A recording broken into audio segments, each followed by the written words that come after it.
In this slide, we're going to use ChatGPT to create some bar graphs, line graphs, and pie charts specifically for Tesla sales and earnings. So I often like to start this off with a new chat to clear the registers. I can either click here on Start a New Chat, or I could ask it to start a new graph. Okay, so let's go ahead and start, and we're going to go ahead and drag in our data set. And so here's the data set we're going to use. In this case, your file name might look a little different, but let's go ahead and hit enter there.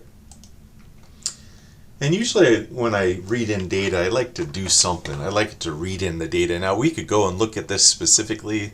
Looks kind of big for my screen. I'm going to go ahead and ask it to display the last 5 lines of data.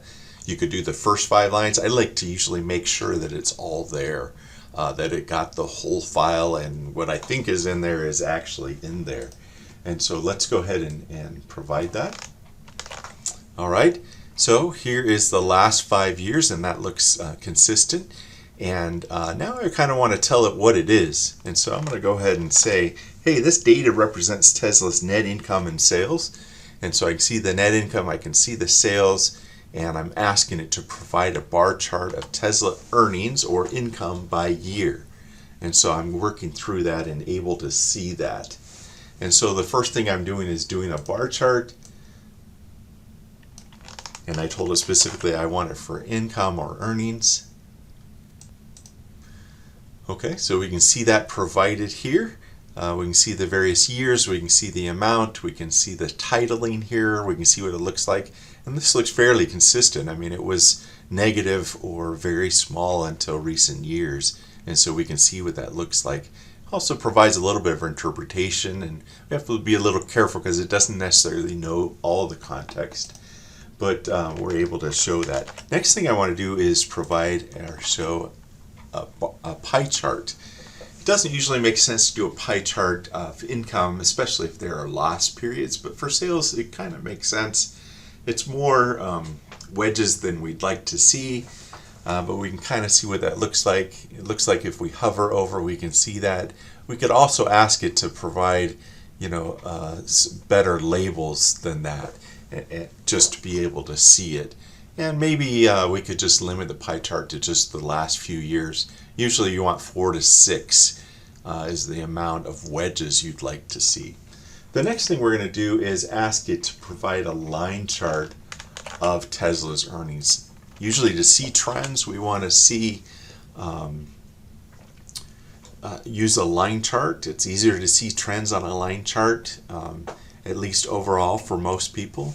Some might say we just looked at Tesla's earnings up here, and maybe that's what you need, but another view of it is here, and this might help us predict what the future is looking like. So it looks like it's continued to increase, but it's leveling off just a bit, and so we might want to look into the future and see what that looks like. All right, we've done most of the analysis. Now we want to report the results or share the story of what we found, and so we're going to ask it to output the line chart. And so let's go ahead and output that line chart as a PNG file, and then we can click on that and save that to downloads, and we can do the same thing with the pie chart. And so here I can just click on it, it will download it, and allows us to tweak it a little further. Next we're going to output the pie chart. So let's go ahead and output that pie chart and see what that might look like. I like to save it here. You could just click share.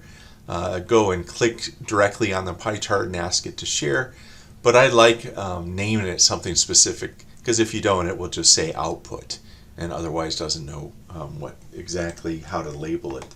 And I'm really interested in showing that. Now I could output the prompts to the screen, or I could ask it to go to a Word file. In this case, we're being asked to put it into a Word file, and so we're able to see those prompts and see what those look like. So I like showing the prompts because I like being able to recreate what I've done, and helps me explain if I go and look at it and I look at the prompts and I look at the visualization, that I'm able to explain to others, which is an important part of prompting, is that we're able to do that. So that completes this lab.